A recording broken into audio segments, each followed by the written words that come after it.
Peter Pan, Chapter 9, The Neverland Parade.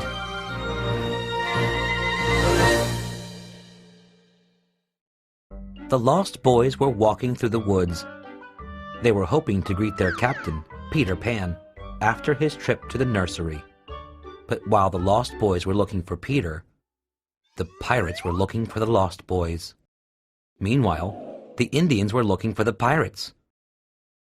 And the wild animals were looking for the Indians. It was like a grand march. Everyone was going round and round the island, ready to fight if they met. But they did not meet, because they were all walking at the same speed. The Lost Boys were dressed in bearskins and had their daggers ready. There were 6 of them, and they were all very sweet. But they could be wild at times. Of course, they were all very young.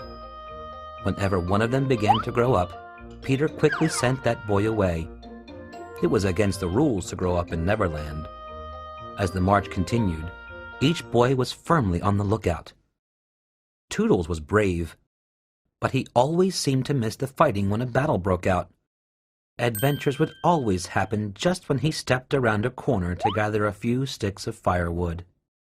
When he'd return, the other boys would be covered in blood and the enemy would be gone. He was the easiest boy to trick. Everyone knew this, including Tinker Bell. Handsome Nibs was followed by Slightly, the boldest boy of the group. I am the only one not afraid of pirates, Slightly boasted, but no one ever believed him. Curly, who always got into trouble for something, even when he hadn't done it, was the 4th in line. And last were the twins. They looked so much alike that even Peter couldn't tell one from the other. The twins didn't talk much. The pirates followed right behind the Lost Boys, right in their footsteps. As the pirates walked through the trees, they bragged about their latest adventures.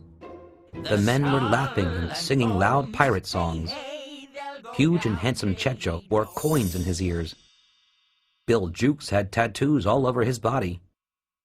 Cookson was said to be the son of a famous pirate. Bloodthirsty Gentleman Starkey once worked in a public school. The bandits Skylights, Robert Mullins, and Alf Mason also belonged to the pirate crew. All 3 of them were famous on the high seas. Pirate Noodler had hands that looked as if they were on backwards. Finally, there was Friendly Smee. His job was to look after the pirate ship and Captain Hook. In front of the line, sitting in a chariot pulled by his men, was Captain James Hook. He yelled orders at his men as if they were dogs.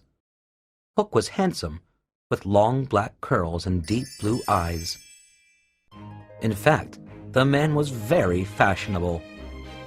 He wore a starched lace collar under his splendid red jacket. His tall black boots shone because Smee polished them every day. The captain always had a cigar hanging from his lip. The Indians followed the boot marks of the pirates. They moved silently down the path, carrying their tomahawks.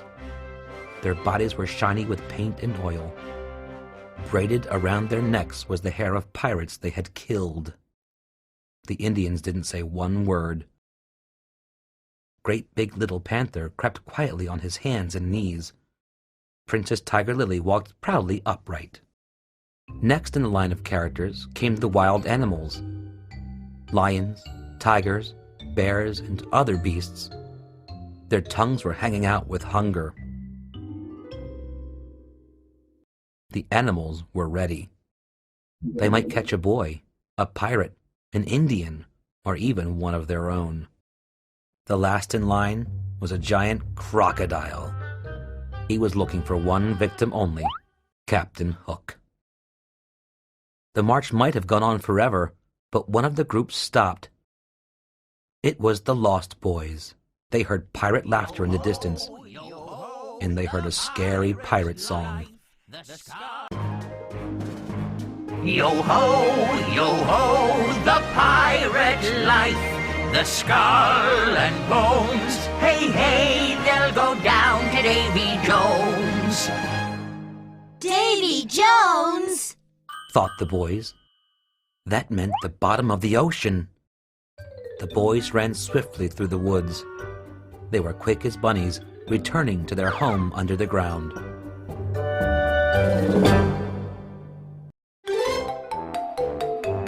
Little Fox.